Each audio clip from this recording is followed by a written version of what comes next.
Ration card કેટલું જરૂરી છે તે તો તમે જાણો જ છો અને તે હંમેશા અપડેટેડ પણ હોવું જરૂરી છે। તેમાં કોઈ નામ એડ કે કમી કરવાનું હોય કે પછી રાશન કાર્ડ સેપરેટ કરવાનું હોય તો હવે સરકારી ઓફિસના ધક્કા ખાવાની કોઈ જરૂર નથી। તમે ઓનલાઈન આ બધા જ કામ ઘરે બેઠા કરી શકો છો। આ માટે સૌથી પહેલા તમારે www.digitalgujarat.gov.in પર જવું પડશે। અહીં જમણી બાજુએ તમને 3 લાઈન વાળું બટન દેખાશે, તેના પર ક્લિક કરી દો।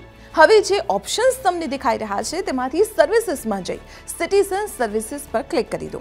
હવે જે પેજ ખુલશે તેમાં તમને કાસ્ટ સર્ટિફિકેટ કે ઇન્કમ સર્ટિફિકેટ સહિત ઘણા ઓપ્શન્સ જોવા મળશે, જેમાં addition of name in ration card પર ક્લિક કરી દો। હવે લાસ્ટમાં અપ્લાય ઓનલાઈન પર ક્લિક કરો। હવે ન્યૂ રજિસ્ટ્રેશન પર ક્લિક કરી લોગિન આઈડી ક્રિએટ કરો। ત્યારબાદ રજિસ્ટર્ડ યુઝરમાં જઈ લોગિન કરી દો। હવે જે ફોર્મ ખુલશે તેમાં જરૂરી ડિટેલ્સ ભરી સબમિટ કરી દો। થોડા દિવસમાં નવું નામ તમારા રાશન કાર્ડમાં એડ થઈ જશે। આ પોર્ટલ પર નવું રાશન કાર્ડ બનાવવું હોય કે નામ કમી કરવું હોય, આવી તો અનેક સર્વિસીસનો તમે લાભ લઈ શકો છો।